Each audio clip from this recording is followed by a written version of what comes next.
coaching from coaching members and ultimately try and win a league. But my uh, primary vision is that players kind of work to improve rather than try and win every time. But if you want to win, you'll improve as well. So kind of goes hand in hand. Uh, so I know Tunze's been with me since the beginning, so we have Tunze today. Tunze, you want to tell us about a little bit of RPL and like what experience has been for you My as experience a with the player and an RPL, admin? my experience, well, as a player first in the RPL, has actually been pretty cool. I got to experience what it's like to be on my first tournament. It may not sound like an unofficial tournament, but it is close to what it can possibly be.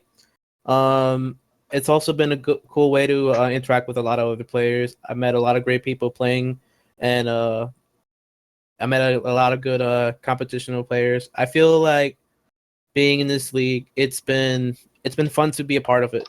And admin wise, I feel like it's more of it's almost feeling like a hobby to me now, where it's like I can come in a day, see if I can help anybody with any personal issues about the league itself, and it's making me feel like I can actually take this thing more and more serious as I go on. Yeah, for sure. And we have two other guests. Is Nersha, who's really new to our community. He's gonna be one of our casters in the future.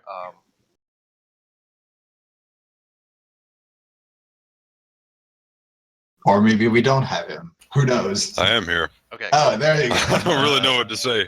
Yeah. Sorry about that. Sorry. And then we have Lord Tushy, who's been um one of our main streamers from season one of RPL. He's streamed and casted many of our games before, so it's really nice to have him too. So, Tushy, what are your thoughts on RPL? As a caster, and like I know you coach the team as well, so I guess from both those perspectives. Well, from a caster perspective, I can say that it was very interesting to be in the RPL because there are always like so many clutch games. It's insane. Like the amount of the level that the teams can manage to reach and just like jumping at each other's throat is like it's very fantastic to cast. And they don't do that in pure solo queue style. There's like it's organized chaos if you want. So that makes it very interesting to cast. As a coach, what really brought me into the community is the fact that between the teams, there's no like bad manners. Everybody's just super nice to each other. They are willing to help each other, and that's very fantastic. So you can have like you can talk to other teams outside of the tournament, and like you can practice with them, you can scrim with them, and that really is something that I find amazing and that I haven't been able to find somewhere else. Because usually there's always some bad feelings and some like, oh well, bunch of we're gonna beat you later and like screw you, you won, we don't care. But the friendly aspect of the community is just amazing. Yeah, for sure. There's like a little bit small rivalry in terms of some cases, but it's normally like kind of friendly mannered rivalry, so it's overall really nice community.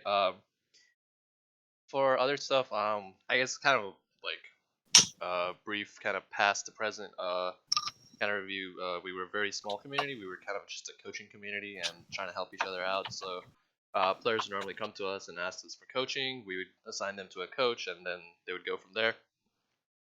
Um, Eventually, January came around. We'd been up for about like a month and a half, and coaching kind of died down. Not a lot of people were looking for coaches. They were kind of just here to like look for tips and tricks and just like talk to coaches like just for fun and stuff and play games. So um, I wanted to keep the competitive like the interest to like improve themselves. So something that pulls people together is like a team related kind of atmosphere. So we introduced RPL, and from there we kind of been growing, doubled our members so far. We're sitting at about 250 people, so that's really nice to see that. Even it's only been like what 5 months ish, so it's nice to see the growth. In terms of, I guess, Tunde, did you want to talk about like in terms of when you said members and teams, do you want to talk about like individual teams or just like the team aspect of the game? It's more of the team aspect. I mean, even though this is the second season we're in RPL, I don't know exactly everybody, but it's good to have that feeling of, meeting certain players and, experiencing the competitive environment with them. But just the growth amount of the teams that are coming in, players that are coming in solo or with the group, it's been really, really nice to see a lot of people taking interest in our league. And even now we're still getting people who are still trying to apply in midway of the season, and it's just nice to see that with all the time we've had to grow and build this up with an overnight idea to where it is now. I think it's definitely come a long way in terms of members and of a team aspect.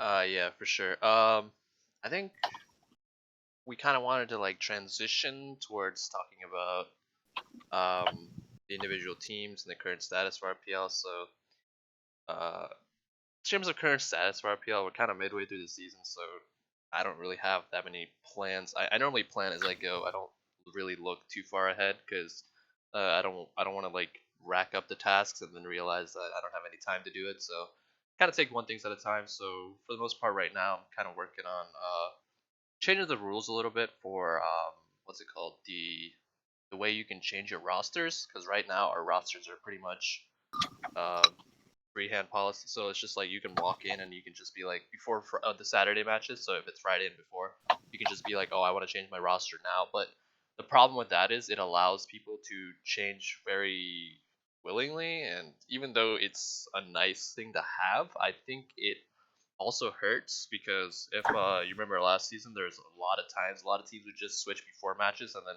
they wouldn't lose a ban. So like ultimately what I want is the punishing feature to still like like mean something. So right now I feel like the penalties don't matter at all because you can just like literally bypass them. So I think what's gonna happen is that we're gonna move it to Wednesday. So um, you'll have to have an understanding of your team's schedule beforehand, and any changes after Wednesday would be considered emergency subs. So hopefully we'll get that roll out soon. But it won't matter for this week. It'll matter for maybe next week or the week after starting. So I don't know about that, but should be a firm spanking. Yeah, our penalty should be a firm spanking. Other stuff. In terms of RPL, I guess it's kind of something I want to work on is the website. So right now it's just very kind of upfront. So what I mean by upfront is just like it just shows stats and match history and top performers. So I want to kind of expand it so it's more general purpose and stats as well. So like it gives an introduction to RPL, it gives a link to the rules in Google Docs. It also talks about like maybe we could get someone to work on kind of like a news related thing where people are like, oh, this team upsets this team this week, and then have that be posted, and then like a little small paragraph about it, and this could just be on our front page. Those are just some things I'm thinking of in terms of moving forward. And Tuesday, you want to talk about YouTube production? I think that's like something under the current state of RPL. Yeah. So with our YouTube channel, we're trying to expand it with other things other than just RPL matches, but RPL matches are our main production of videos. With the RPL videos, we want to have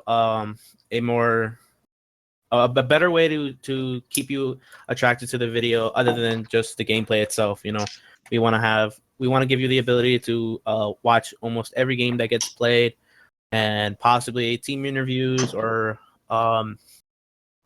personal team montages or player montages of the teams. But we're mainly focused on the RPL matches for our YouTube production on our channel. We definitely have a lot of big ideas coming up for the YouTube channel in the future. Just nothing serious right now, since these ideas are just ideas. With the current status of our YouTube page right now, it's not really that. It doesn't give a big pop for viewers to come watch. And right now we're just trying to figure out what can we do to draw more viewers to watch the games. Maybe it's the casters, maybe it's a little bit of our editing we do with the loaded screen. We want to give the viewers the best experience watching the video, just like you would have watching some LCS highlights or LCS games. We want to give viewers that type of energetic feel to come on down and watch these plays and watch these highlights, watch these team interviews or team highlights or season highlights. We have a lot of things in plan. Just nothing can be done right now since these plans are still trying to be developed. But I like where we're gonna go with in the future with our YouTube channel. Yeah, and I think something exciting that I would like to see personally is you know how like Jat in the LCS does those breakdowns of team fights and stuff. That would be pretty cool if we could do that. But obviously that requires a lot of production work and Mhm. not a lot of dedicated people out there who will do it without some kind of extra cash on hand. So hopefully we can work towards it. So instead of just jumping to really great production, we could work on one small project at a time and then eventually get there. So that would be nice. In terms of other stuff, I guess we can talk about how the fantasy system is and which teams in terms of standings will have a great chance of or just advantages and other stuff. So in terms of fantasy points right now, for so the fantasy points, the way they work for top jungle and mid and AD carry are the same, but support's the only thing different because they use wards instead of CS in their calculations. So for top jungle, mid, and AD carry, we it's basically if they it's based on kills, deaths, assists, CS per minute. Nothing. Kill contributions doesn't. It's not used, but other stuff that are used are triples, quadra kills, and triple pentakills, and we also use games that end under 30 minutes. So if a player is part of a team that ends the game below 30 minutes, we give them a extra few points. And it works the same way for supports. Instead of CS per minute, we use wards placed and killed. So that's that's nice for them. So in terms of, I think I guess we could start with fantasy and then talk about teams. So each season we do at the end of the regular season before playoffs, we do a kind of voting poll where we ask the entire Rising Summoners community to kind of vote for players who are what I would say who they think are likely to be Hall of Famers for the season. So what it is just like the candidates that get chosen for the top 3 possible Hall of Fame candidates are the top 3 for their individual roles. So currently, we can see that fantasy scores for top lane include Goodnight Sleep Tights, Dr. Nope, Final Esports Yakoshi, and then Banff's Dona McSwagwalk. So they would be possible candidates if they were able to maintain their top 3 rankings for the rest of the season. And then we will pretty much send out a poll, and then within a week or two, whatever the votes come out, we'll pretty much induct them into our Hall of Fame. Hopefully, in the future, we can work on moving Hall of Fame from our Discord channel to the actual website, so it looks nicer because Discord doesn't have any formatting, so it kind of just looks like words on a piece of paper. So that'd be nice if we could change that up a little bit. I think in terms of fantasy, I know Tushy, you've watched a couple games, and I've watched games, and it turns out you watch games and played in games. I think Nurse is the only one who really doesn't have much insight onto the games yet. He hasn't really seen any of them. I've watched a few of them, and I made sure to go back and watch the finals from last season. Okay, cool. So I mean, for this season, let's just go like from top to support. So in terms of top, who do you guys think like would likely be top 3 candidates? Oh God. I really like Dr. Nope, but then again, I'm biased since I know the guy and he's asked me for help before, so I'm gonna say he's gonna end up number 1 just because of his amazing coach and all the help that God provided him. Even I can't say that without coughing. Striker, I feel like, has improved a lot lately in the league, so I wouldn't be surprised to see him come back towards the end, and especially if his team makes it to the playoffs, then I wouldn't be surprised to see him like really starting to step it up. But I feel like I would have to go for Dr. Nope. What about you, Inertia? I think it's a really hard decision between Dr. Nope and Yokoshi. I kind of rule Donut McSwagwalk out because it appears as though he is on what I think are the favorites to win this whole tournament, and he doesn't really have a lot of pressure on himself to step up. But, Dr. Nope has been kind of like the hard carry for his team. Yokoshi's been, from what I saw in the games that I watched of his, performs extremely well on carry champions. So, they're close right now. I don't really know how it's going to end up, but I guess I could go with a contrarian pick and say Yokoshi. Yeah, for sure. I was thinking Yokoshi as well, but yeah, I don't think you should count Doc out. He's pretty good.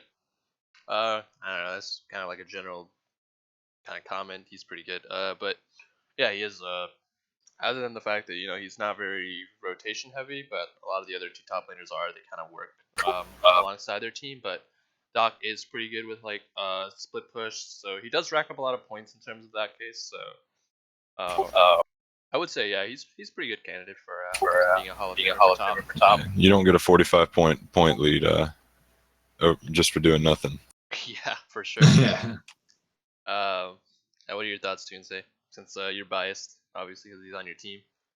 Obviously, since Doc's on my team, I have to go with him. But I want to be more realistic. I feel like Donut McSwagwalk actually might be another top candidate for the Hall of Fame again, simply because he's already a Hall of Famer and he's already been at a high level.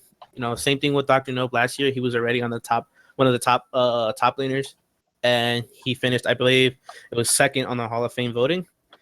But I won't count any of them out. I do feel like Hold My Juice Box from Six Longswords. I feel like he's coming close to third place as well. So I don't want to count him out. But in terms from first, second, and third place, I have to go with Doc at this point. All right.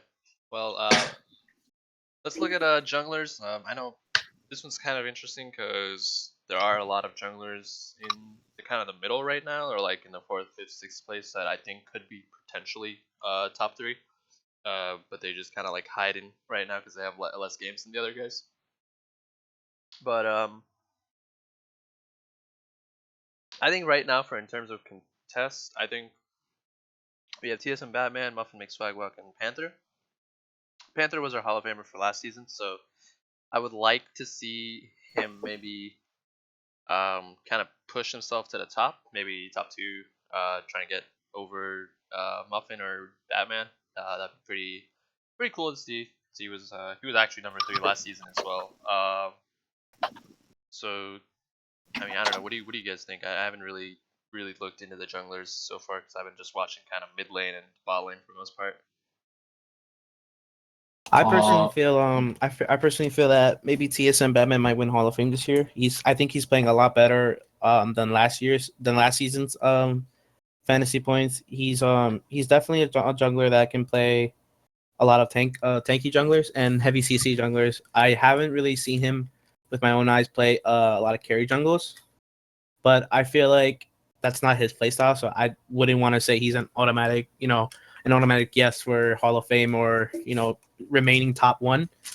I agree with you on Panther becoming getting up on second or probably moving up first because of his playstyle, what he plays. Also bringing up the fact that he was a Hall of Famer last year. I think Panther will definitely have a nice mid-season breakout, as I would say, coming into the RPL, finishing first. Yeah, I can see him finishing first. I would have to disagree on that. After seeing Gray's performance, I have to say that he's just number 5th because he's so low in the standings. But I remember his outstanding Zag game where he just crushed everybody and was so I wouldn't say that he solo carried the entire game, but almost. Just an insane impact from this jungler. So I really feel he's going to come back and take the spot away from Batman, even though Batman is by no way a pushover. Like, he's very good, but in my opinion, Gray's just on an entire other level. I don't feel Batman carrying as much as Gray. I can agree with that, especially since Gray's only played 7 games and Batman's played 10, Mhm. and Gray's already at 5th place, even though we've had other junglers that have played 9 or 10 games. You know, it's really impressive to see Gray already be up there high in the standings with some of the top junglers in the RPL with only just 7 games played. It's really, really impressive. Yeah, and he also does have the highest average points per game, so that is another interesting thing. I think the interesting thing about RPL is I'm not sure, this might just be a coincidence, but it's always like the really good, outstanding junglers, for me at least, in my eyes. I mean, obviously Batman, Muffin Swag, and Panther are really good, but I personally have this season favored Panther, Lunar, and Gray. I think Lunar plays well occasionally, like he plays well often enough, but he shows some games where he's kind of lacking. But I think Gray is also really good from the game that was streamed last week. But yeah, I think RPL, like, junglers are just like the best junglers in my opinion are always like on the bottom tier teams for some reason. Like if you see LMB, they're kind of on the bottom half the standings, and Panther last season was on RR, which was also one of the bottom tier teams. And Lunar is obviously on one of the bottom tier teams. It's not really an insult. It's just like it's interesting to see that these guys are like they're good individual players, and you know they put up good numbers on the board. Mhm. I think mid lane is normally where I look at a lot, because you know mid lane is a pretty important role for obviously League of Legends. So they're being a very pivot role, being a very flexible, impactful role. I mean obviously I have my own thoughts, but I would like to share at the end. So yeah, one of you guys want to start us off? Sure, Atlas, go ahead. Okay, so for the mid lane position, I think this lane has a lot of star players. Especially with it's obviously the top 3, they're performing the best, but some hidden players that I feel like are gonna be really well are players like Snowflake Gecko, also another past Hall of Famer. Finished really, really well with her season last season, and coming to this season, I feel like she can become even better with especially with you know, the talent that she brings into the table with her team. I also like. I gotta go for my own teammate. I like Rukter as well. I think Rukter plays some nice champions in mid lane. I don't really consider Rukter possibly the best mid laner in the league. I probably give that to Snowflake Gecko. But in terms of ranking wise, you know, it shows Rukter's better than Snowflake. But my personal picks would have to be a balance between Snowflake Gecko and James B. White. I agree with you with the Snowflake Gecko. Very good. And very consistent most of all. Oh yeah, for sure. It's just D Beast has been putting up the numbers. If you look at it, like average points per game is just out of this world, like 15 points above anybody else. It's just completely amazing. But he's only played 6 games, so we're gonna need to see if he's able to keep this up. Yeah, and I think you make a good point. I was actually gonna say my top 2 choices are Snowflake Gecko or D Beast. They both play a really good Ahri, and often they carry on Ahri. So I think if a team, okay, the 6 games that D Beast has played, I'm not really sure, but he's played Vladimir and mostly Ahri. Like every single game, they've like disgustingly dominated. It was because they picked up an Ahri kill, they picked up an Ahri pick. Now the interesting thing about that is that if teams decide to ban Ahri, and let's say they get rid of Vlad, so they kind of target kind of DBs on the champion pools. But if that happens, will that affect DBs or not? So that's kind of what I'm looking forward to, because you know Ahri in RPL has a 71% win rate over double-digit number of games. I'm not really sure the exact number, but yeah, she's pretty dominant in the league. So maybe denying that might hurt DBs, but yeah, I think DBs or Snowflake are my kind of top 2 choices.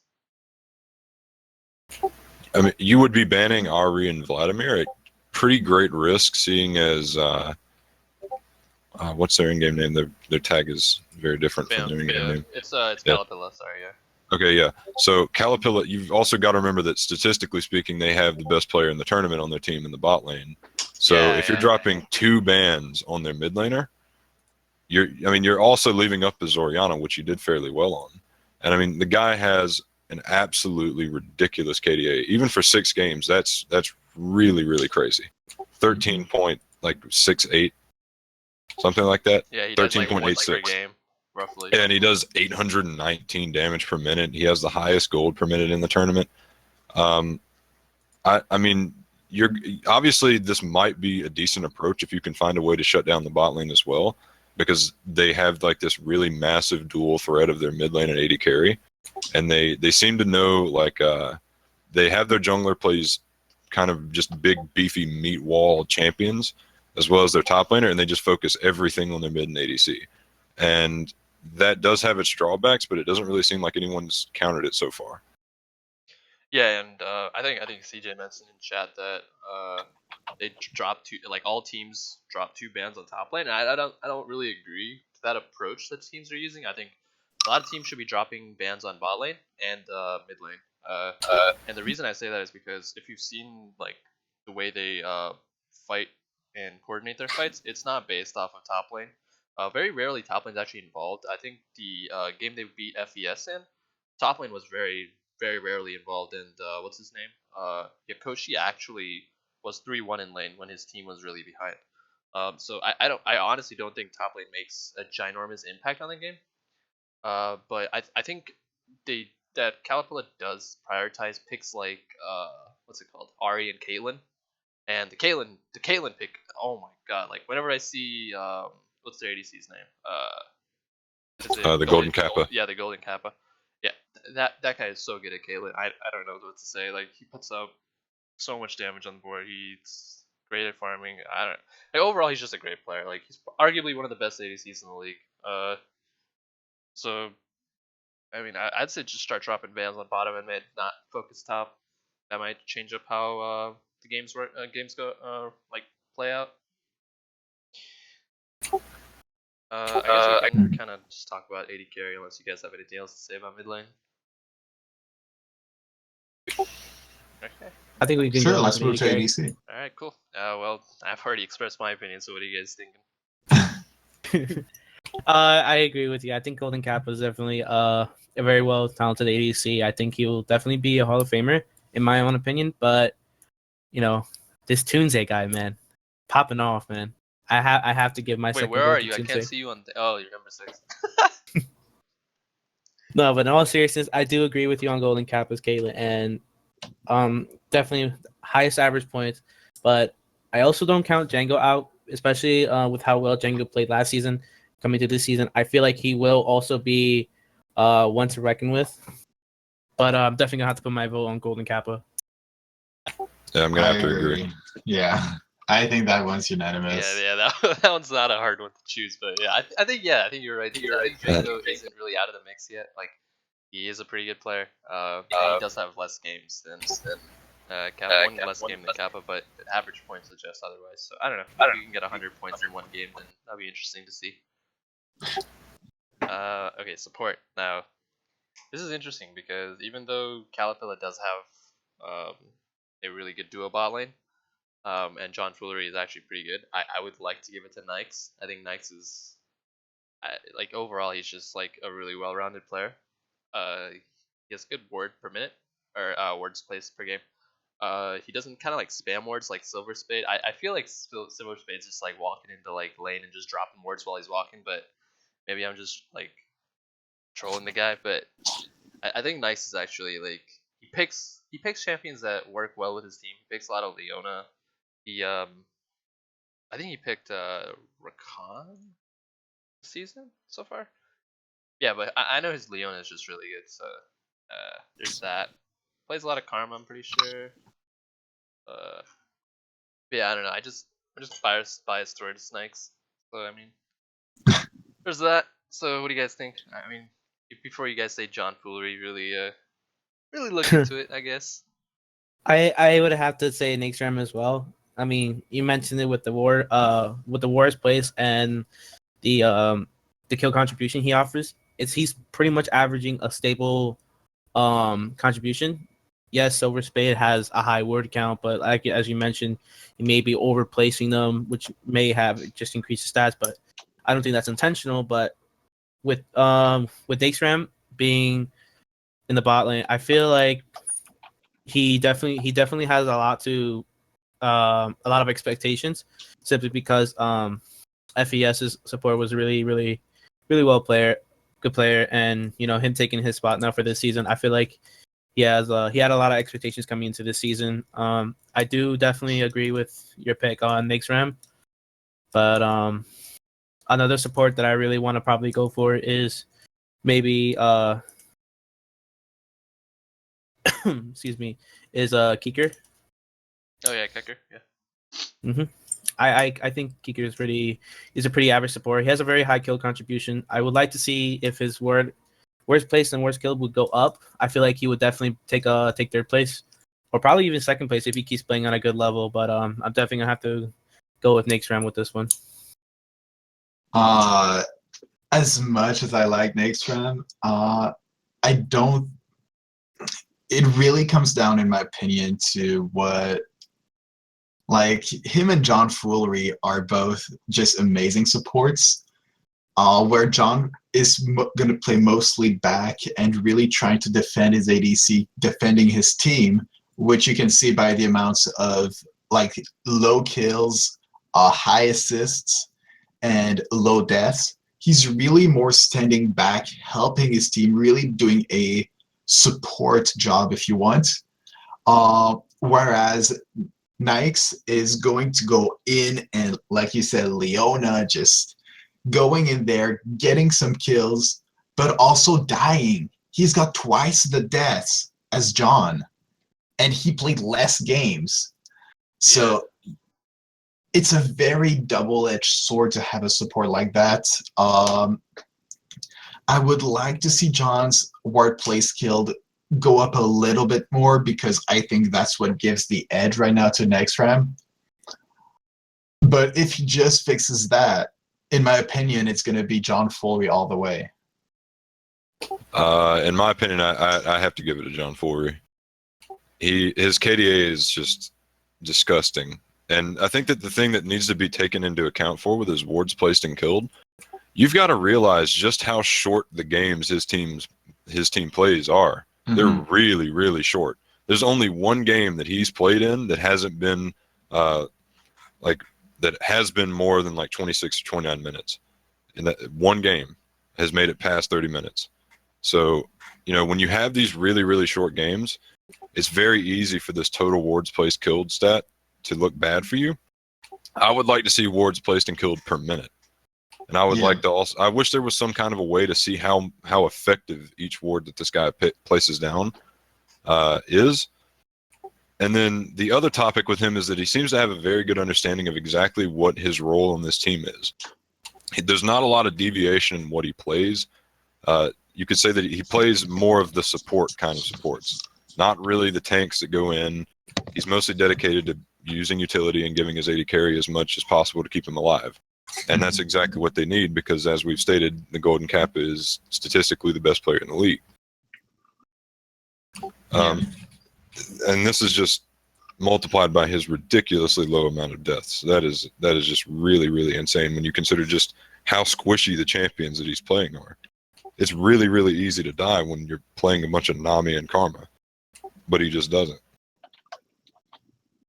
Yeah, that is really true. I think I'd have to probably eventually change my vote over to John, but for now I'll give it to Nice because it's only halfway through the season. Yeah. I think kind of the final thing we should look at is standings in terms of teams in Group A and Group B. So Group A and Group B, from what I've seen so far, is I feel like Group B doesn't have much of a challenge. You see what I'm saying? Like the top kind of 2 to 3 teams don't really get to. It's not undermining the teams. I think that's really bad that I just said this, but I think like the overall competition in Group B is a little bit less than Group A because we do have Calipilla, we do have 6LS, and we do have GNSC. So there are these more likely to be the top 4 finalists for the season up on the board. So versus Group B, but there's a lot of surprises along the way. So Group A, probably say I'd probably say Banff is probably gonna be number one in the standings and probably win it all. But I don't know. What do you guys think? Atlas, want to go first on that one? Yeah. Well, just looking at Group A, I agree. I think Caterpillar definitely has a high chance to win it all, especially with their 90% win rate for 10 games.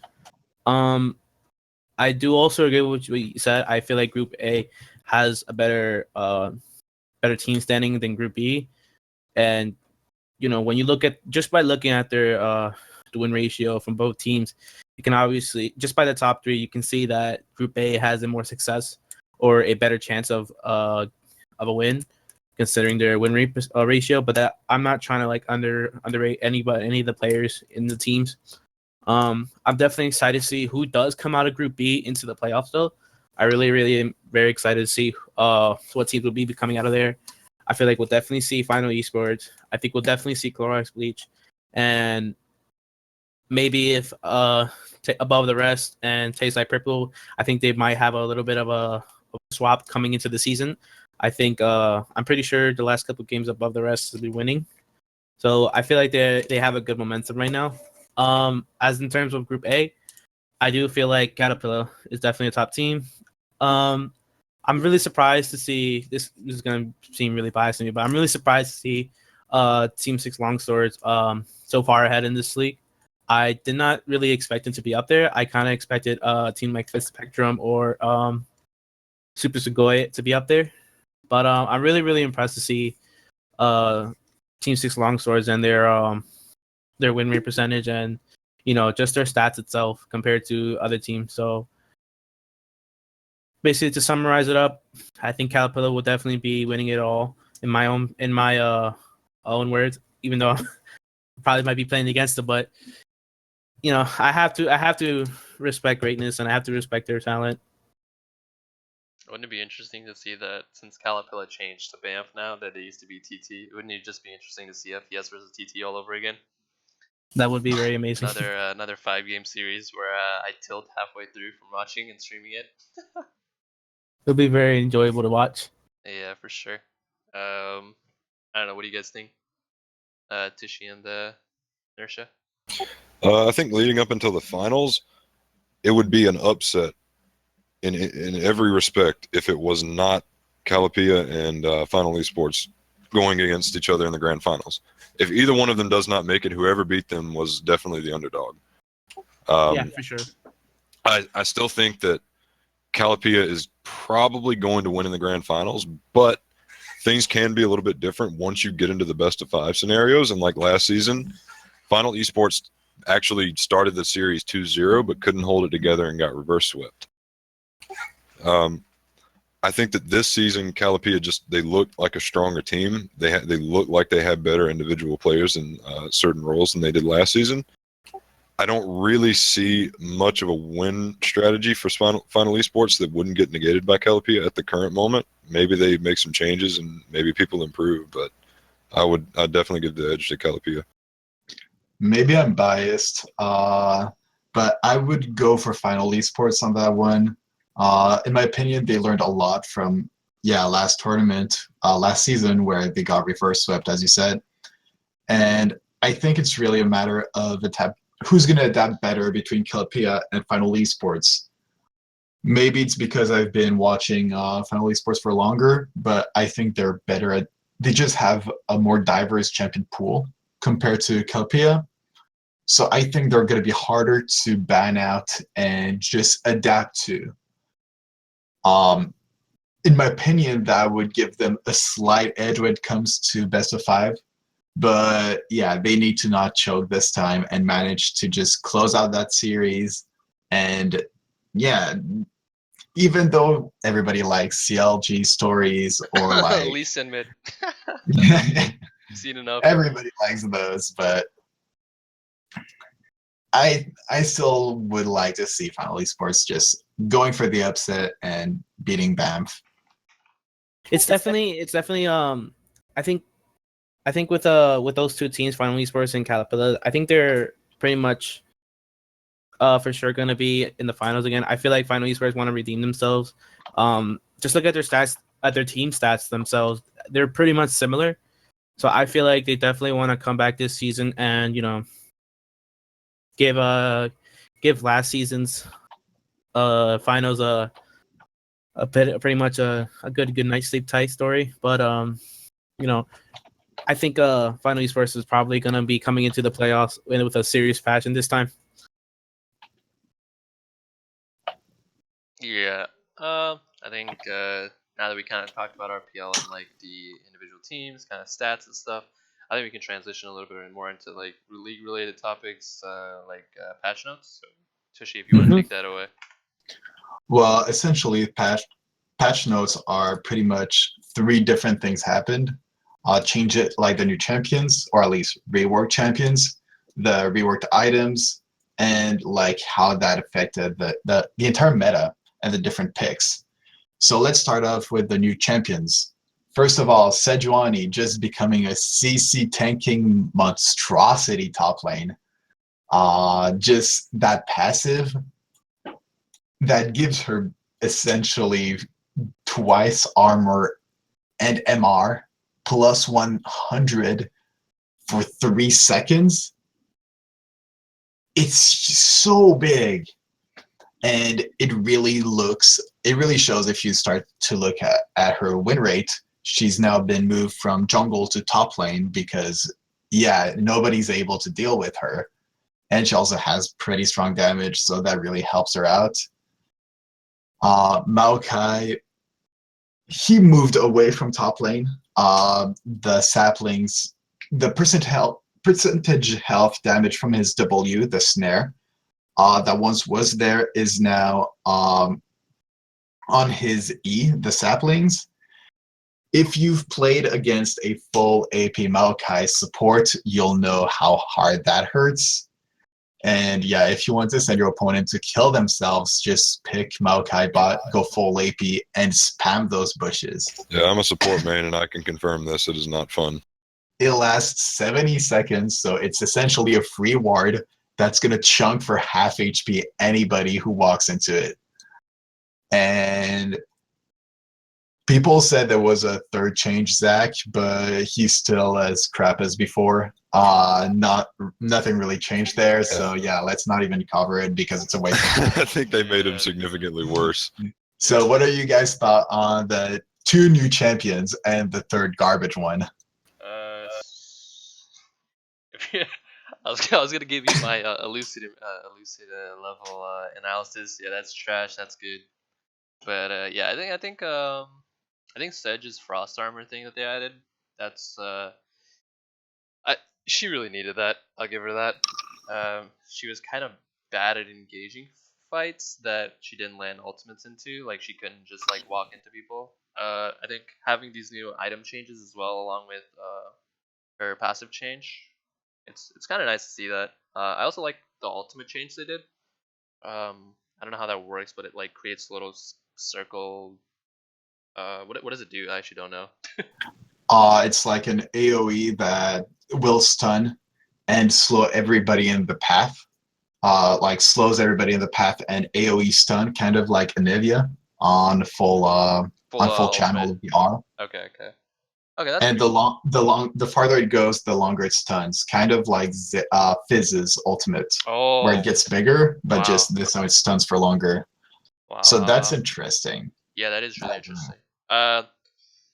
They nerfed the base stats on her. I don't really think that hurts her that much because people are playing her top lane a little bit. Yeah. I think the W change may hurt her in terms of trading in top lane.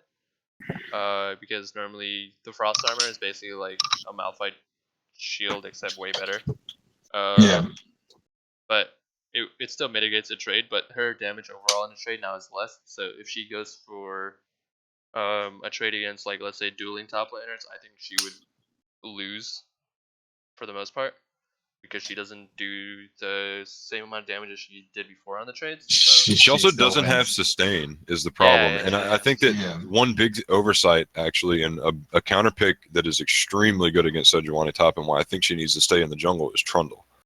Trundle, Yeah. ridiculously hard counter Sejuani.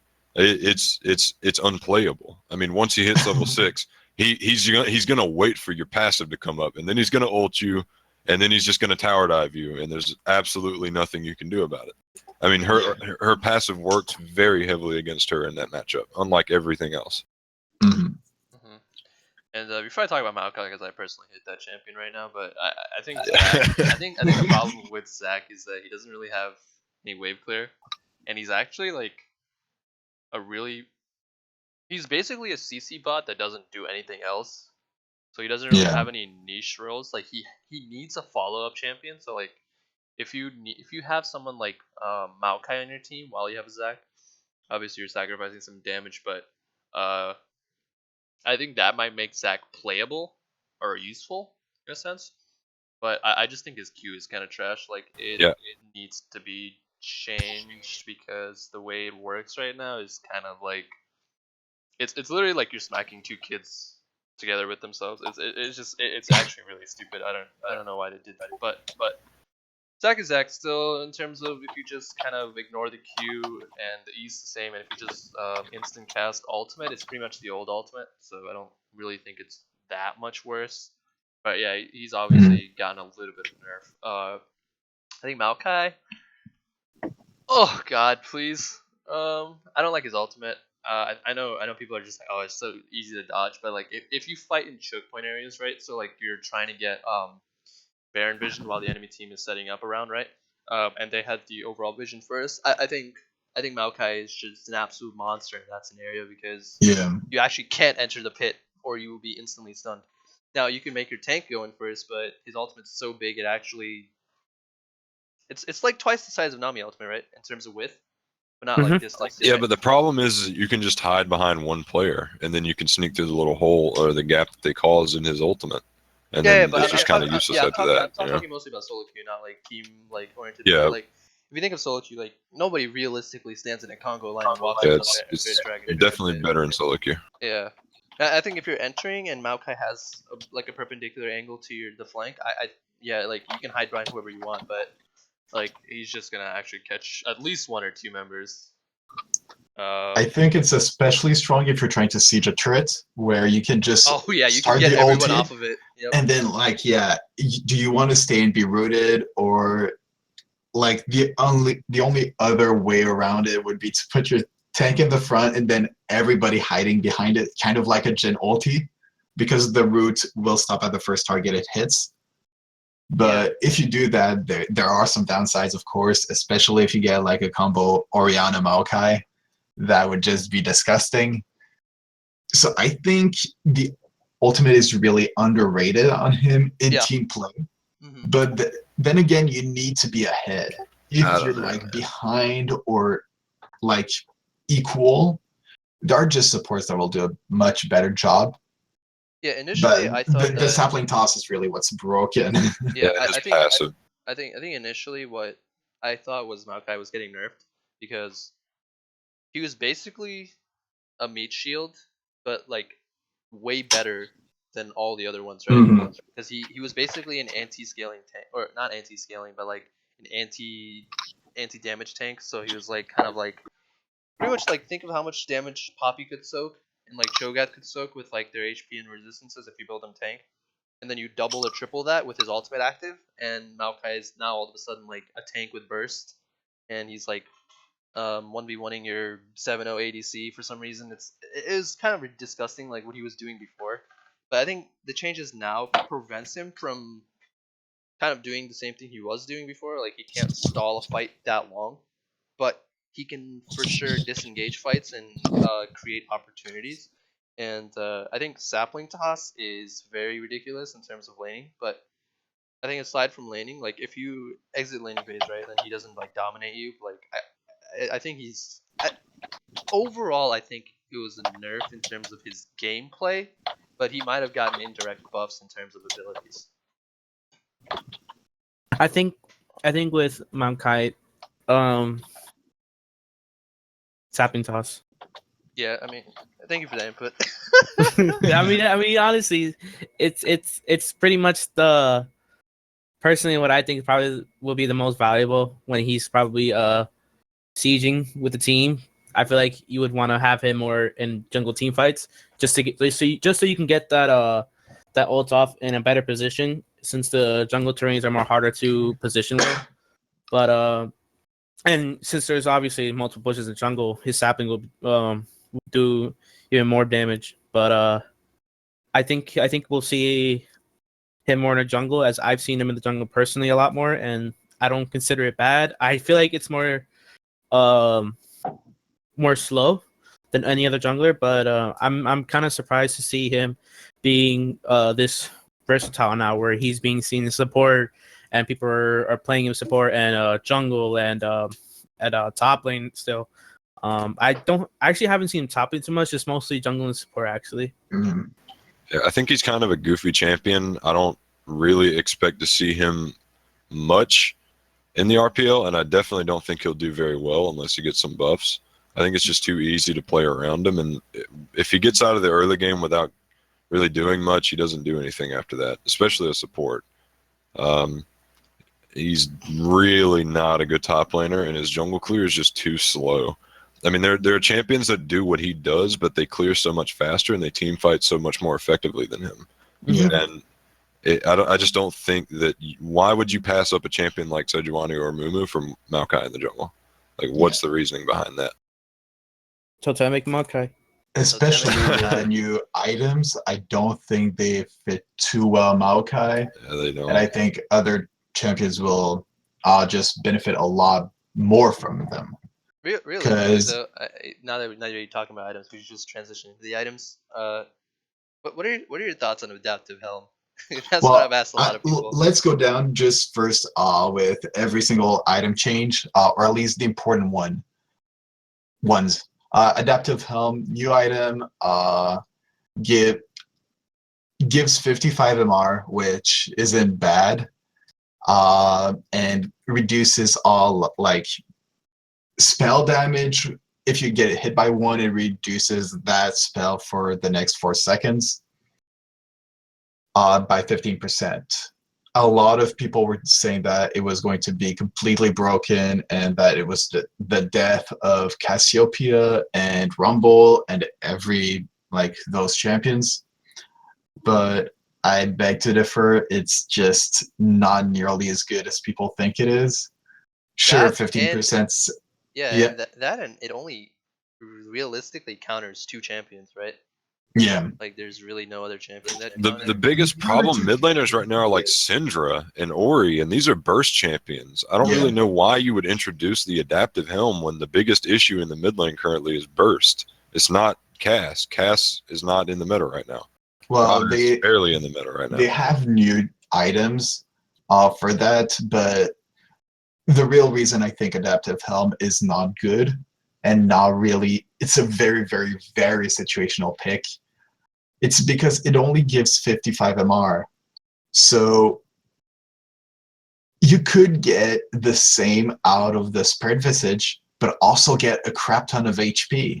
Like, I think it's 420 now with the changes. Don't quote me on that. But I'd rather have 400 more health than get like 15% less damage from skills, because it won't affect the ADC. Anybody who's like auto attack reliant, they don't care about that. Yeah, it's called Spirit Visage. Yeah, so Spirit Visage just would be way better. What did I say? No. You giving it more HP, it literally just becomes Spirit Visage. Yeah, that's what I was saying. Spirit Visage is just the same item, but in better. Yeah. So why would you go adaptive helm? I don't know. And Spirit gives 20% cooldown reduction, I think, right? It was reduced to 10. Was it reduced to 10? If I remember. They increased the amount of healing, the healing bonus on it though. Yeah. Oh, okay. So there's just no reason to go adaptive helm most of the time unless you're playing against like Rumble top, Cassio mid, and I don't know, like the rest. So next item, the Gargoyle's Tome Plate. That I think is the most stupid. Yeah, 10% cooldown reduction on sprint visage. Yep. Stone play, gargle stone play. Who the hell thought that was a good idea? Oh, let's give tanks like 50% damage reduction for the next, like, I don't know how long it is, the active. Yeah, 4 seconds. The thing Who is thought that it was a good idea? it also reduces their damage dealt, and Yep, like yep. they can't get it quickly because it doesn't scale off max health, it scales off bonus health. And so you also Yeah. can't just be some random top laner like a gangplank and build a stone plate. You can't be a No, it Rengar scales off going full maximum damage. health. No, it scales off your maximum. it scales Yeah, off maximum Yeah, health. it's equal to 40% of Yeah. your maximum health.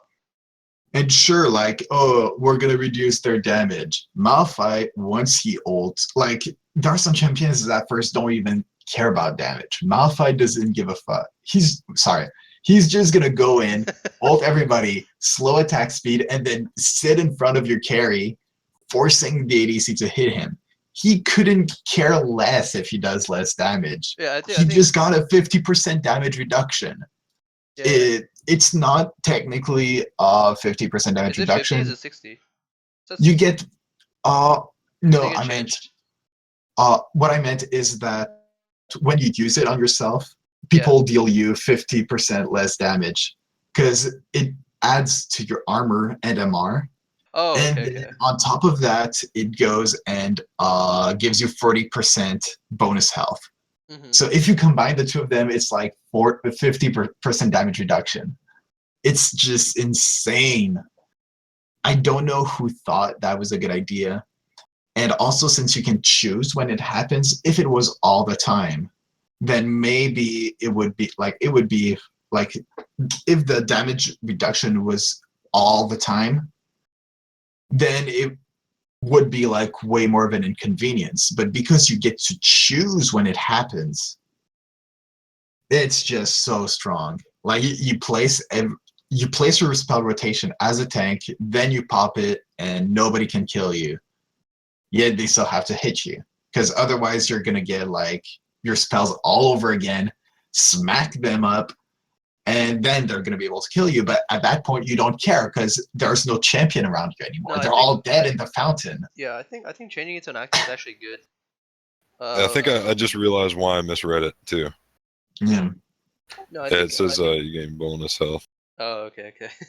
But yeah, I think it's actually good that it's an active because if you remember how God, what's that item that Ezreal builds? Manamune? Muro Mana? Is that the upgraded one? Mhm. It has automatic active when you cast an ability against I think enemies or something like that. So I think if it auto activated when you entered against 3 champions, that would be kind of ridiculous. But yeah, giving an active kind of adds a really small skill cap to it. So it's like it's kind of like Renduin's active. It's like you can use it or you can't. But imagine if those kind of like if you just removed actives from the game and they just auto casted when you entered a fight, it kind of dumb down the item. But yeah, I think this item is.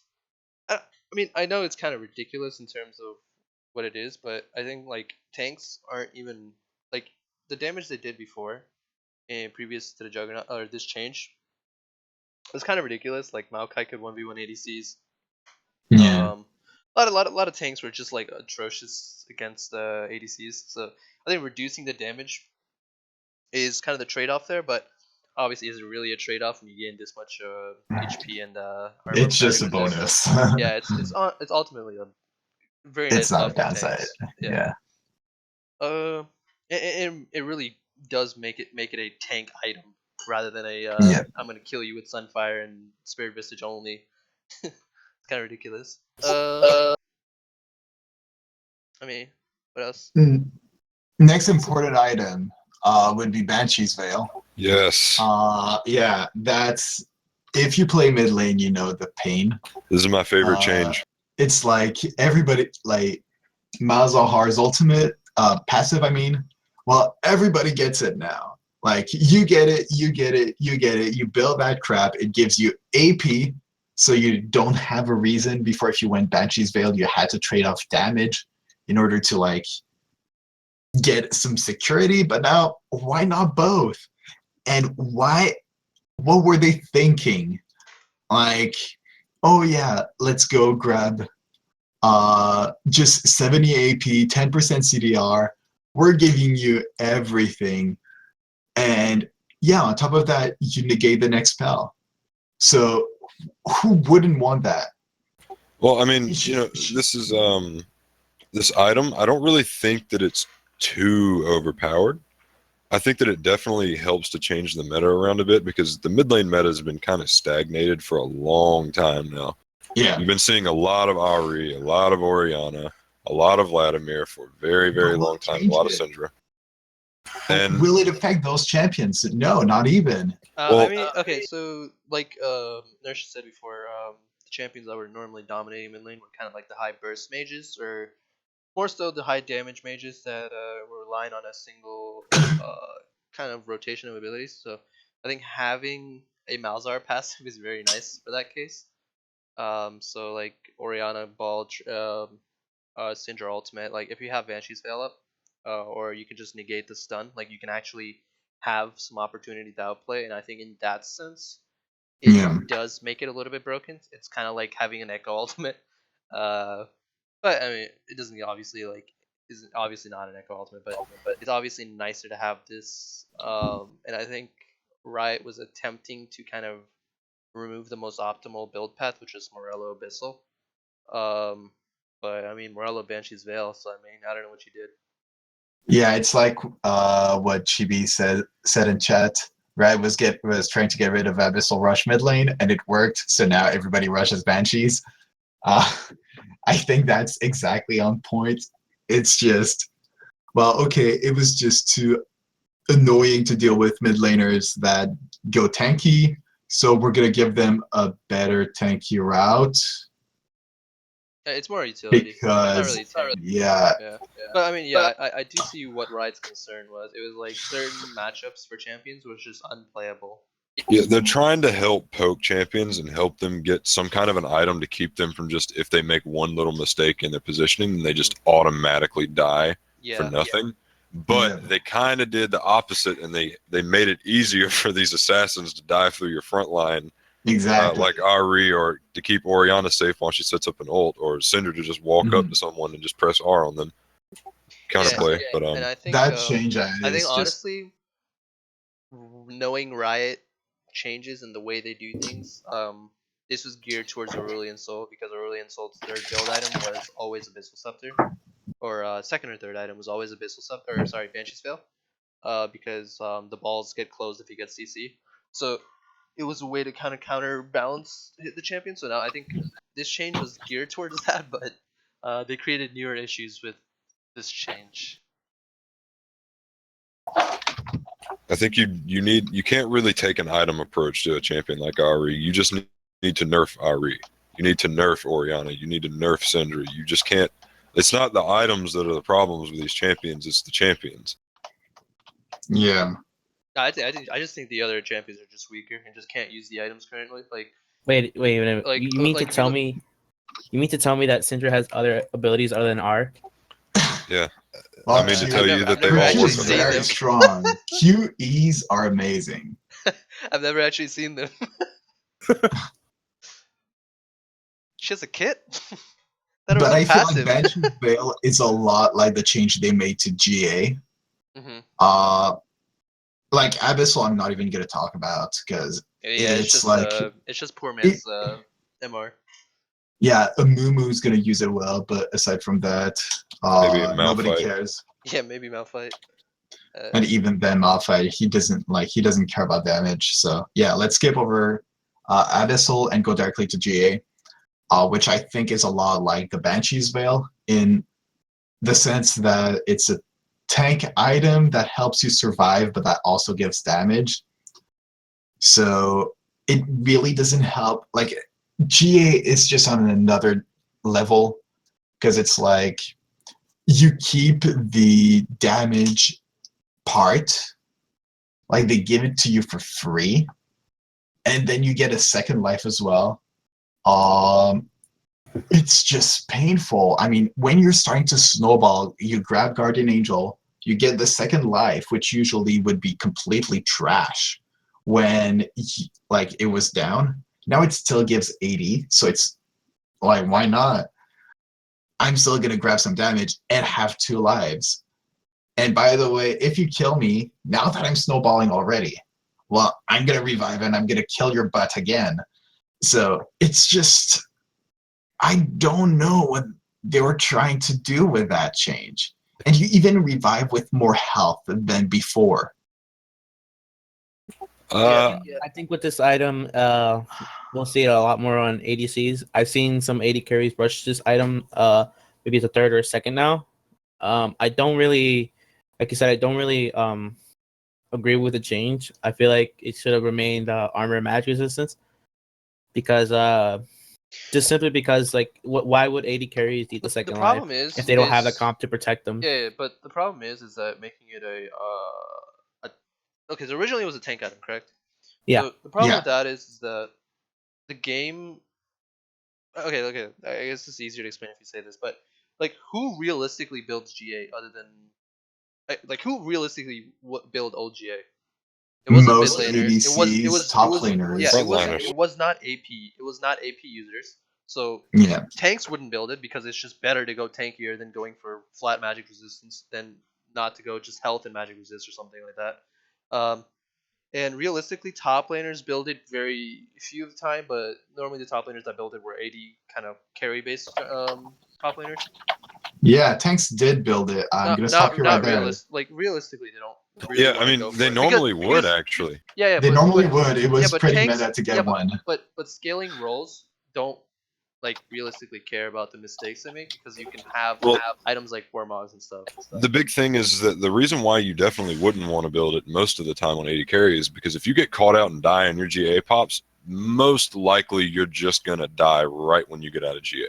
And Like, also, they're it's just a gonna pop waste you. of damage. Yeah, it's like saying, I'm not that's going to be good enough to not that's die. what I'm saying. It was And- mainly tanks and ADCs that built it, right? So Yeah, if that's and the junglers. case, well, some junglers, but realistically, like ADCs who built this were essentially wasting a stat, right? They were giving up Yeah. either attack speed or lifesteal or another like defensive item like QSS for a purely defensive item that makes them slightly more magic resistant armor or armor resistant, but at the cost of wasting an extra life in the middle of a team fight, right? Yeah. So I think the way they changed it and made it so it's built from BF sword and what is it built from? BF sword and what? Cloth armor. Cloth armor. Of course it is. Why wouldn't it be? It's fucking right. I think the change is more so to help kind of balance, so it gives the ADCs, like that are kind of snowballing to enter mid game with a GA, right? So this gives them like opportunities to it essentially doesn't reward them, but it kind of gives them like a cushion for bad position, like in case they get caught out in a bad position, right? So ADCs already were the role that was the best role to carry. Like if you look stat no, wise, but it realistically like it sucked ADC for the was last the season. best way to climb. Yeah, And but now they're like it just giving them completely different items that are way stronger than before. Also going to give them a second life. I don't And know, man. Before No, I don't- they I don't- had okay, to honestly, I choose, don't what do think I want? Do I want to be Yep. safe and not So, die, I or think do I want to deal damage? And now it's just like, well, why not build GA? yeah, but Top laners go, why not build GA? Junglers, same thing. I think So the it two didn't best change roles to carry anything. It with just are- made it way more snowbally and way more you have to get it now.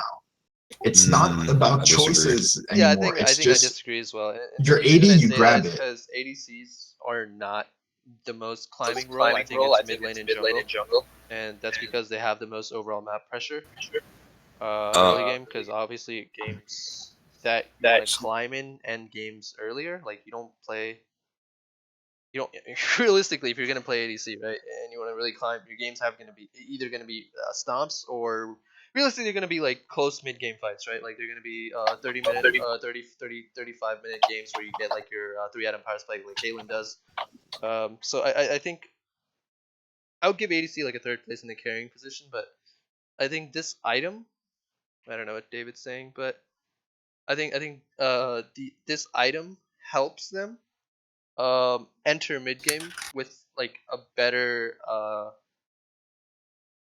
essentially better position. Like Yep. it just kind of assists them. I don't My know, opinion is different than both of you guys. Okay. Go ahead.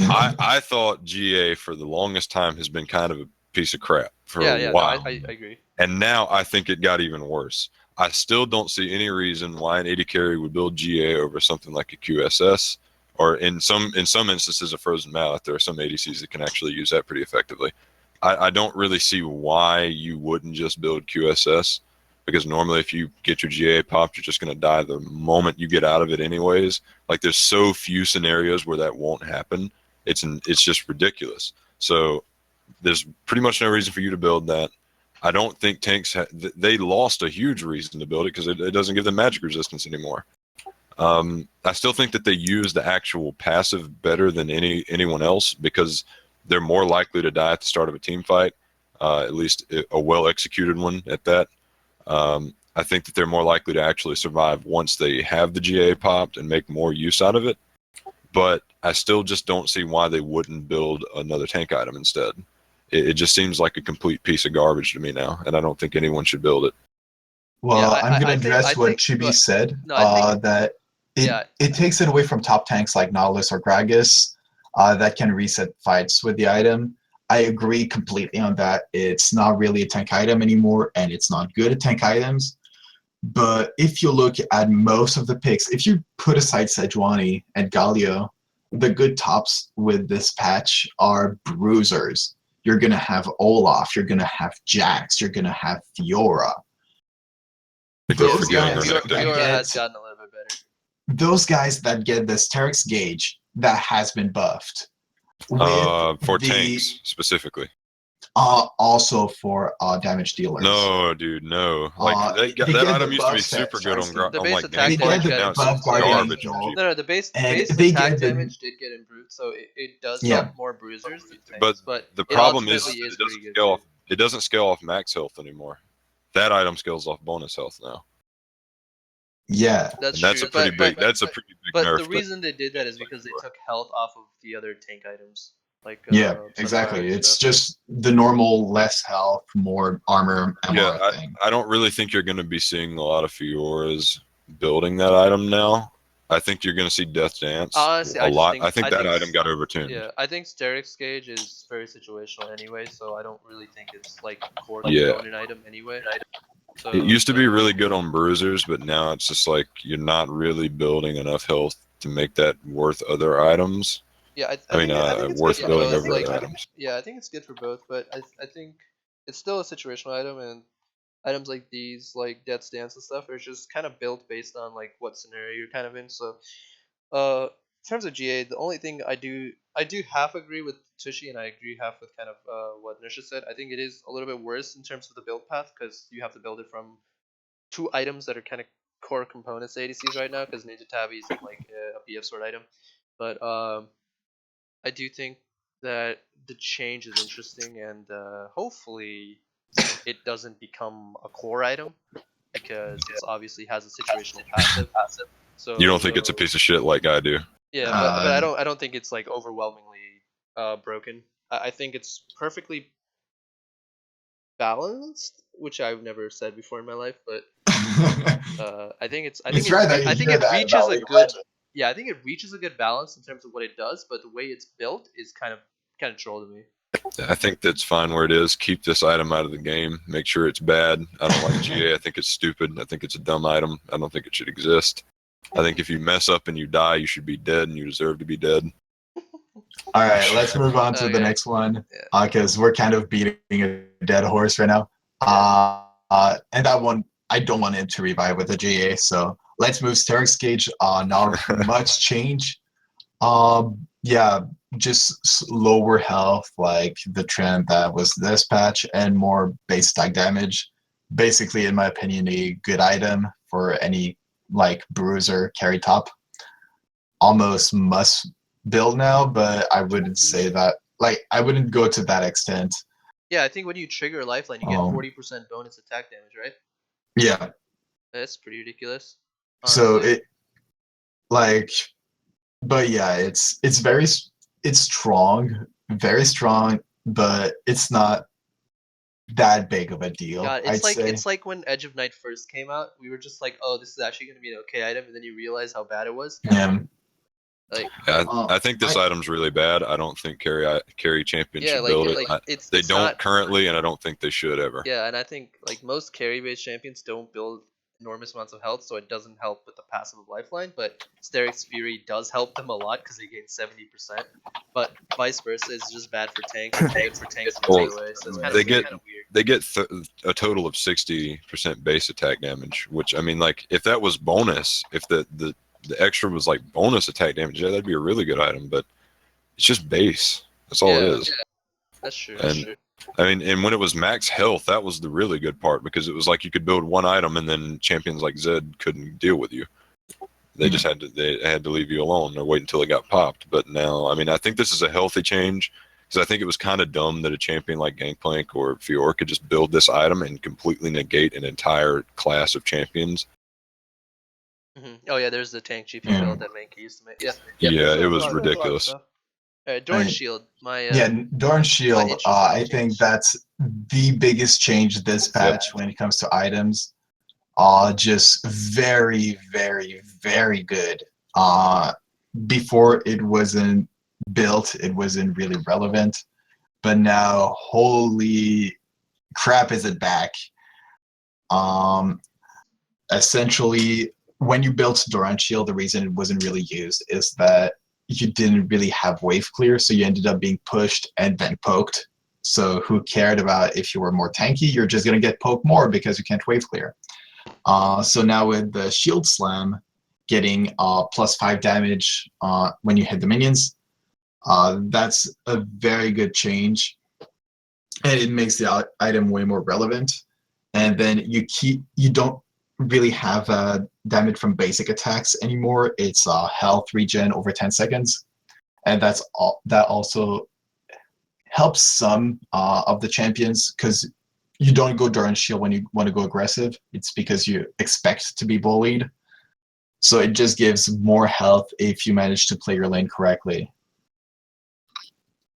Yeah. You also get 2 health potions now. Yeah, basically. Yeah. But I haven't really seen this thing get used a lot, so I can't really say anything yet. One But, interesting thing I saw with it actually was like people using this on Sivir to counter Caitlyn really hard. It's used on Vayne as well to Yeah. counter Caitlyn. Everybody uses it to counter Caitlyn. Yeah, I mean, like with Sivir especially because of her W and the Yeah. +5 damage to minions, and the fact that really all you have to do to beat Caitlyn is just clear the wave out constantly and keep her from taking your tower. Yeah. And Sivir's always been very good against Caitlyn, but she kind of got nerfed down a lot, and that's why Caitlyn started coming back. Yeah. Or at least one contributing factor because Sivir wasn't there to just hard counter her all the time. So for the next set of items, I think the biggest change is really the armor pen, and that is something. But hold I- on. Yep. Hey Tuesday, Yes, what are your thoughts on 5 AD for lifesteal items? 5 AD for lifesteal +5, yes. +5. And what are your As thoughts long- about Death's Dance doing Who 30% cares? health? Yeah, it's I feel like as long as the lifesteal is touched or changed, I feel like it doesn't really have a big impact. I mean, maybe it will stats wise, but it's just gonna be like a small difference. It's like when they nerfed 580 to Kale, and people were like, "Oh, what are you doing? You're completely gutting the champion!" Wah, wah. And then they realized, "Oh, well, she's still as strong as before," and yeah, nobody really cared about that. Like, it's 580. Maybe in the entire fight, like at the end of it, as an ADC late game, it's gonna add up to one more auto attack during the entire fight. Hmm. Wow. Big deal. Yeah, I mean, Crit items being lower cost, that makes it just ADC got a huge Yasuo buff. for 200 no gold reason. less. Huge. Oh, ADCs and Yasuo. So Gangplank. yeah, it's just makes them scale earlier, and ADC who could already be obnoxious not only have more crit for cheaper early on, but they also get a GA that gives them 80. Yeah, I mean, Kaelin got buffed. But- Look at the Runons change. That's disgusting. Yeah, Holy crap. Yeah, But Caitlyn yeah, gets all of her overall, spike items earlier too. I think that change is so straightforward that it's not really meant like interesting to talk about because it's just you get more damage or more early as an ADC. Come on, man. Why are we giving Caitlyn buffs? Yeah. It's not just Caitlyn, but we're gonna go over the biggest the champions that were the most affected by the patch right after. So next set of items would be the armor pen that are nerfed across the board. Lots of people are saying that the items are trash now, but that's just I don't want to be rude, but that's just plain stupid. I mean, they are trash. What are you talking about, guy? Because sure, they penetrate less armor. Congrats. Okay, But armor doesn't now get everybody's changed. building armor more armor didn't than get before. changed in the last patch. Okay, or this patch, armor didn't get changed. Oh my god, I just clicked on something random. Okay, armor didn't get changed at all. HP got buffed, essentially because HP got HP got nerfed. sorry, yeah, HP got a little bit lowered but buffed essentially, but and they nerfed armor like bonus armor pen, right? So I'm not saying they're trash. I just think they're a little bit weaker than before. But I think LDR is a little bit better. That's like realistically 10% bonus armor nerf is Yeah. kind of not small, you know. And Black Cleaver change is also very Black Cleaver's so big because good. you lose 6%.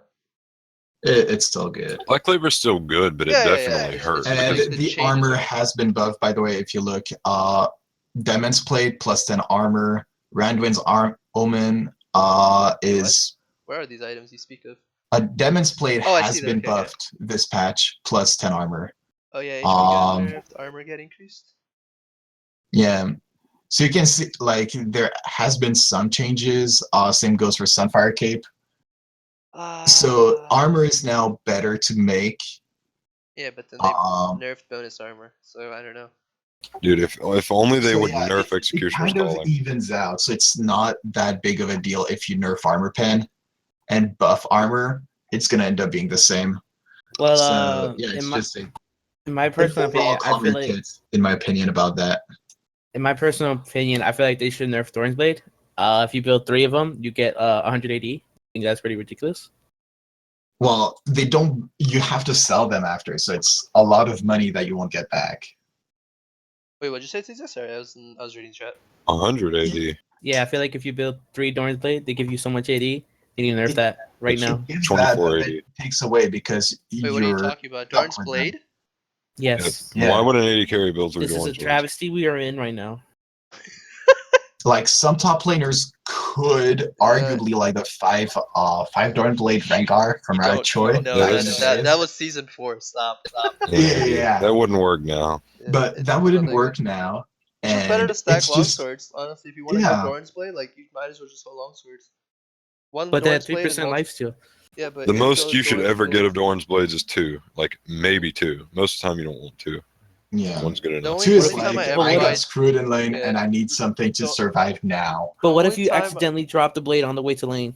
I mean, you can There's buy your another third one. one right Well, then you're just an idiot and you deserve to lose the game. If you drop an item accidentally. If you manage to, like, hack the game, if you hack the game in a way that negatively impacts you, then you pretty much just need to uninstall. If you drop your Dorn's Blade, just go buy Call. There's something very wrong with you. You've discovered a way to hack items in this game, but instead of using them to your advantage, you're like, nah, dude, I'm just gonna fuck with myself. Oh my god, yeah, just drop the items for Call. Oops. I don't know, dude. So those were pretty much the entire changes. What There's about your some support support items, items. guy? It's the same as before, just with a mini game inside. Not sure how I feel about it yet. Ancient Coin still Not suck. much of a support main, but I have the It's watch. It's like- pretty good. Ancient Coin got a huge buff. I think Ancient Coin sucks. Yeah, I think Really it's bad. garbage. It's one of the best support items. You know, right now. you get a plus level. Okay, realistically though, I played it a couple times. You get a plus level at level 8. Level 8 to level 9. I don't know, dude. Yeah. It doesn't feel like That that means much. you get your ultimate a level, Alright, bro. like one level earlier. No, Because no, like no. You I'm don't. You don't. like, You don't look, get it early enough. You have to stack 650 gold. It takes forever. You hit Look, level. You normally- hit level Yeah, but I 7 mean, by the if you time get it at level 8, that means 2 times you get Okay. a power spike of the ultimate before So, everybody else. I'm gonna give you my personal experiences playing Supports a are lot of always behind support about and 2 playing levels. a lot Yeah. against Ancient Coin. And I mean, I'm not like the best support player in the world, but what I've noticed is that you still really only build that item on really squishy supports. And because champions like Thresh, he's one of the highest win rate supports in the game right now, highest pick rate support in the game. If I main Thresh, if I'm playing Thresh against a Sona, and I see a Sona walk up to get an Ancient Coin that's sitting on the ground, you know what I'm doing. Because I know exactly where you're walking to. I'm either going to hook you or I'm going to flay you, and you're just going to either have to burn flash or die. Like, that's what happens consistently every time I see that item built. And, like, Sona players won't even build that item now. They don't build it anymore. What if Like, their intentions I mean, are to get hooked? Then instead Sona of picking player, up the I mean, coin? Janna players don't build it now. They never build the item anyway. So the only Yeah, champion no ever one built builds it. Ancient Coin was Like Soraka or something. yeah, Soraka, Janna, and really weird Thresh players. It's just not a good item. Yeah, I think that it's Spell really bad. Thief's got the biggest buff for sure, but Mhm. Targon's is still pretty good. Yeah, Targon's a little bit better for tank trades. But like, yeah, you don't get it in lane, so like, why is it good at all? Like, the passive for Targon's is only good in lane. Realistically, like, it helps like sometimes in out of lane, but like, come on, dude, be real. Targon's like the minion kill passive I think has always been really good, and that Mhm. this thing that they changed with Spell Thieves really needed to happen in order to even it out with Targon's in terms of that individual item. But I don't know. I think that right now I like the state supports in. I don't really want them to change Ancient Coin. I don't really like the playstyle of that item. It rewards you for not doing anything all day. Yeah, support's It always- rewards you for support's in just a good being a position. ward bot, dude. I don't Yeah. like that. Support's in a good position actually. Yeah, I think it's actually okay. But if you're a support player, you probably think the game's not in a good position for you because you can only play realistically like maybe 5 champions, and 5 is a pretty I'd say hey, it's not a realistic number. It should That's be a that's Who little are been bit those lower. better 5 than it's been champions? more Yeah, time. it's- Who are those 5 champions? Karma, Lulu, Thresh is okay. God, what was like think realistically, I that's can the only best think of lucky 3 off the thing. top of my head. Janna, At least- Sona are at least. very strong. Then you can go for like different, like off meta kind of supports. Like Malzahar is still a good pick. Tom Kench is still super I strong. think No, Malzahar see, support's still like, they're just good really bad. champions, like what they do, but like in terms of laning, you would want Karma or Zyra or Lulu on your team. Like realistically, like yeah, those champions are good. Like I get Sona's good, I get Janna's good, and they have really good win rates in solo queue and stuff. But like the meta I'm is talking not. about team play, not solo queue. Oh no, Yeah, yeah. we you need to wouldn't pick- distinguish okay, between then- solo okay, queue and okay, team play here. If you say team play, you can't pick Janna Sona. Sona is just. You could say Sona's good in team play because she has auras and stuff, but let's be real for a second. Because if every laner picks Karma Lulu, your trades are garbage with Q, and there's too many open windows for Karma and Lulu just to one shot Sona in lane because of her lower base HP.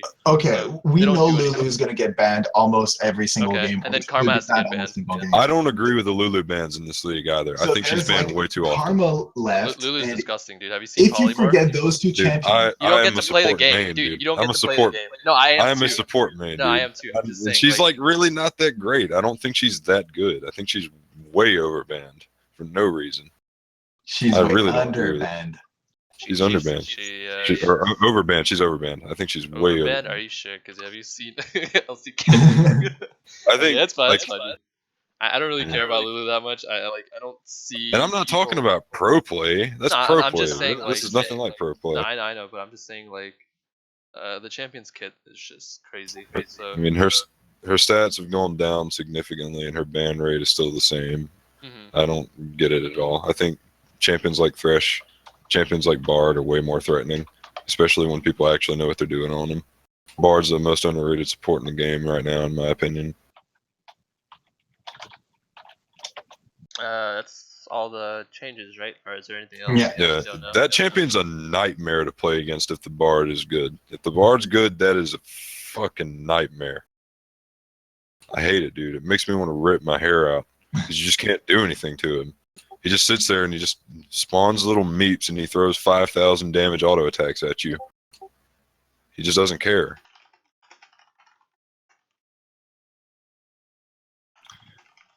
But that was pretty much all for this patch changes. Um, I think like I like the direction League tried to go to make more viable build path and really force you to think before you build something and not just go on MOBA fire. But at the same time, like with one hand, they give more approaches to the game, but with another, they like force you into different build path, like the Banshee's Veil Rush and like, in my opinion, the Guardian Angel and Starix Gauge. So I don't really understand why they would do that. But hey, hopefully they're gonna find ways to balance nerf buff the things that need to be nerf buff, so that you actually get diversity in the end, and they manage to reach their goals. Yeah, I mean, that's the thing that they have to do with League. They know that they can't fully balance everything out, so basically they just try to switch the metas around every now and then to keep things from getting stale. Well, as long as you add new champions, you're never gonna be able to like new champions / items. You're never gonna reach balance. There's Yeah. already too much. There's already way too much. Yeah, it's really hard to balance when you have over 100. There's always gonna be like the bottom like 100 champions that are just garbage. Like 30, Mhm. like realistically, in any period of time, like there's always only 30 champions that are good, and from the 30 champions, like 15 of them are S, and then the other 15 are like A tier. So everything else is like irrelevant, and can be played, but it's just really irrelevant. So that's just right. So I don't think I have any complaints about that because that seems fair. Uh, I mean, yeah. I think our third topic is what our community goals are. Teens, you want to talk about that? Community goals. So one big thing as a community that I want us to improve on, or that strive to improve on, is Hi, my name is Tunze. Are you okay, sir? No. I think In all he's seriousness, drunk. I want to expand our members thing, a process of members. I feel like we can get more members if we obviously advertise our community a bit more. I want a lot of people to come and enjoy the environment that we have here in the community. Just to get a little better taste of what it's like to be a part of a gaming community or a league tournament series in the RPL or a coaching environment. I want people to come in and understand that yes, this is a place where I can come for either the three that I listed, and I think with that we have to do a lot of improvements with not just our the community itself, but as admins and as directors as well. I feel like we have to do a lot of self improvements before we improve the community. But we have a lot in mind, starting with in houses and better coaching seminars. We have a lot that we want to do. Lucid, what do you think we could possibly do to improve stuff that is not really being focused on, such as the coaching seminars and the one-on-one coachings that we offer? Oh, I've gotten this question several times, and I think the realistic answer I gave was I'm not sure. But I think I do think about it from time to time, and I think that we should bring back coaching. And the reason I say that is because I personally love coaching, and When did it left? well, it's Did not I miss really something? left. No, It's it's it's not really. yeah, It's not really it's left. not yeah. It's just like not on our agenda, right? So we kind of like pushed it down and just kind of tossed it aside and forgot about it. And there's still people who want coaching from time to time. And recently, there's actually been more kind of desire for coaching. So that kind of gives me motivation to want it back. But originally, nobody really wanted it back, or not really wanted it back, but like they didn't really show interest in it. So what I made was I made coaching a player basis thing. So like if they wanted it, they could go find a coach and do something about it. But yeah, I think with that we might reintroduce coaching 2.0 or something like that. So like where um, we could actually get coaches more involved, or like actually post time sessions where coaches are available to coach, kind of how league coaching does. Yeah, but for now it's just not something I'm entirely focused on. And hopefully, what I wanted to do was maybe get a couple admins on it, and maybe if they want to like help revive it, they could actually kind of work on it and get it back uh, up to the old standards. Because mainly right now, I want to run RPL, so I don't want to put a lot of focus on everything that we do, and rather just spread out the work and then let everyone else kind of do their things. But yeah, Why don't you want to walk RPL? what do I want to what? Walk IPL. Walk IP? What? What does that mean? Forget it. I'm tired. Okay. You don't want to run it. You want to walk it. Yeah, I want to sprint, but All right, that's better. In a more serious note, there are things that we want to improve into the community. Yes, we want to make coaching another popular thing that we have in this community, because that is really what this community had started, and that is what we built off of. It's not really as popular as it is now, simply because a lot of people are more interested into the RPL, but we don't want to take away the RPL in order just to improve our coach session. We want the RPL to keep going because it still draws a lot of attention. We just simply want to draw more attention to our coaching program that we've worked so hard to create, and bring a bunch of coaches. We're still looking for people to come in and see that, hey, this is a coaching environment. Everything is totally free, and it gives coaches a better experience of how to coach players with who has a different coaching who has a different understanding of coaching methods. I think that's to clarify it. We want to bring it back since it's not as popular today. So really, all we would have to probably do to fix that is just basically find more people who are interested in being coached or seeking that type of coaching environment, instead of just the casual competitive tournament series and all the all that the RPL has to offer. But moving alongside from the coaching part, there's a lot of other stuff that we want to bring back. Stuff like I want to videos definitely bring back in-houses, like you said.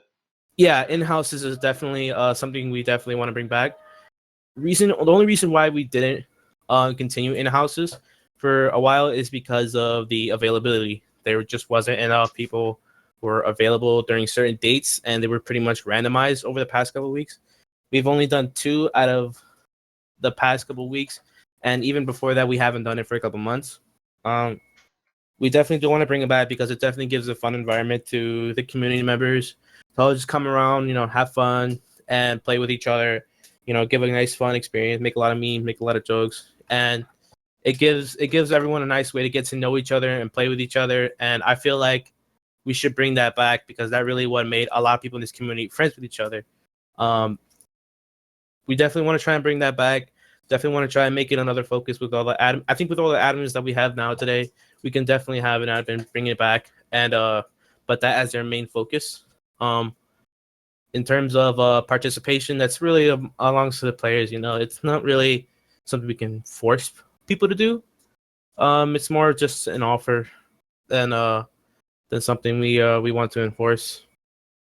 hmm And I've seen a lot of other communities do what they call it's called solo league, which is basically like they turn in-houses into pretty much a mini RPL where each team just gets a bunch of random players and they'll play, and then whoever wins will get like a couple points, like 3 points for a win, 0 points for a loss, or something like that, and then the highest point leading or highest win rate at the end of the kind of solo queue league season would get some kind of prize or something. But a lot of people were against the idea because it was like, oh, I wouldn't want to play with someone who has a lower win rate or something. It's like, if that was really your main concern, then we would just remove you from the solo league and completely. But I think ultimately, like, the goal is that we want to challenge players that are doing better in the league. So like, let's say players would have like higher win rates than other people, we would purposely put them on teams with lower win rates, not to increase the lower win rates, but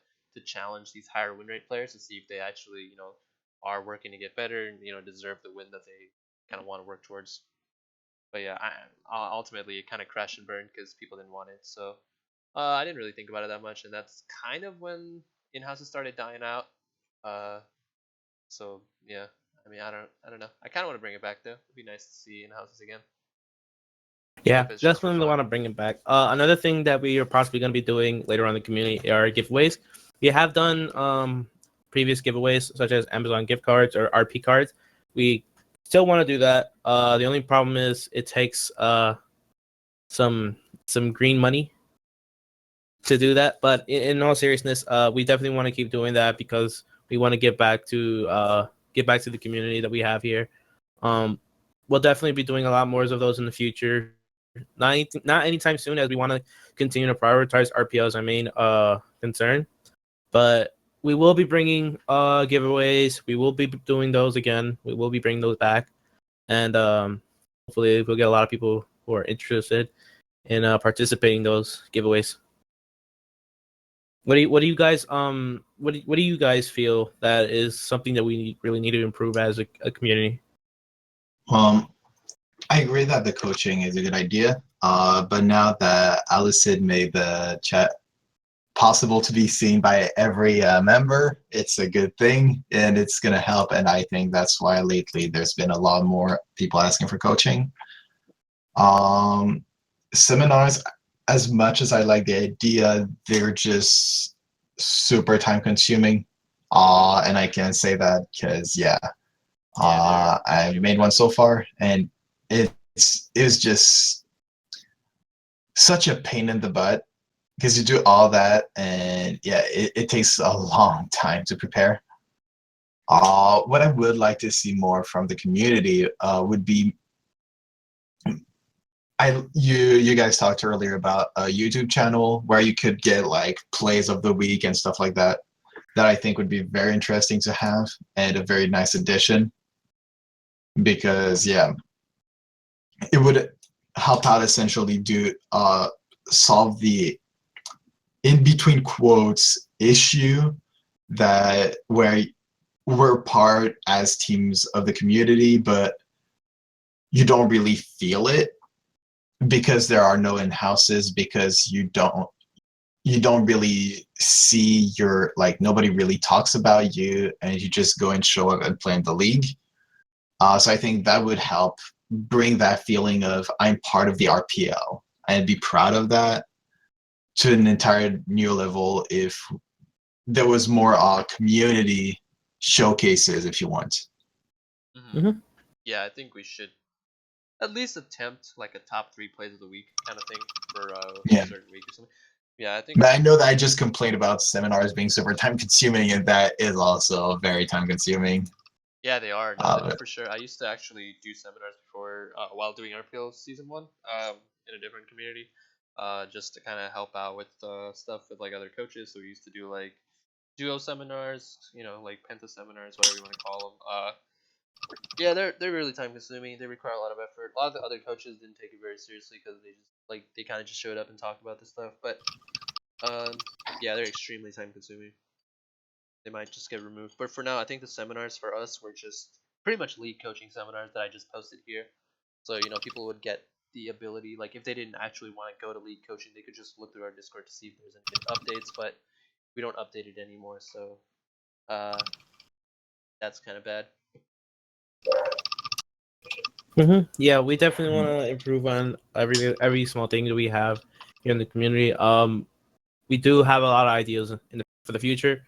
Just like I said, it won't be done anytime soon since there's just so many ideas that we have, and it's not enough hands and not enough effort that we are putting in. But for now, we're definitely gonna try and and create these ideas one at a time. And I think one thing that we want to pretty much focus on is probably the seminars and the coaching. I think that's going to be our first priority to get up and running as we continue to run RPL.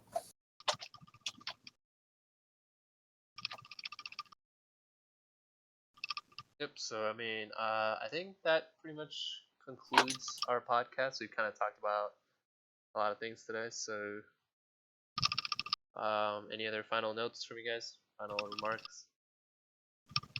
Yes, I just want to say thank you for everyone who was listening to the podcast, and thank you for listening to our news updates and our opinions and everything about that. Thank you for listening, and taking the time out to come check our stuff out. Really appreciate it.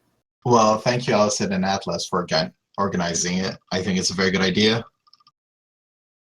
Yep. So thanks a lot for taking every time to do that. Yep. We would like more people, involved in the community, trying to help us out. I think being part of the community is more important to, I guess, all of us admins, rather than just playing RPL and just doing stuff. But yeah, I think we're all going in the right direction. So, Nersha, do you have anything to say? Because you're kind of new here. Yeah, I haven't really been able to say much on this last topic because I don't really know a whole lot about RPL. Or at least, especially not the inner workings. I've seen some of the competitive matches, but other than that, I don't really know a whole lot. I definitely agree with trying to get things like in-houses started because, I have been around the block in these communities and in these amateur tournaments, and I've noticed that the teams really do tend to stay segregated a lot. They might as well not even be on the same Discord server. So trying to get people to interact with one another between the teams is definitely a very good idea. All right. Well, you guys let's just wrap it up. So thank you guys for coming out for our podcast. It's really nice having you guys listen to us. Catching up on our updates, like Tuesday said already. So I think that means that we can finally sign off. So we'll see you guys later. Later, everybody. See ya.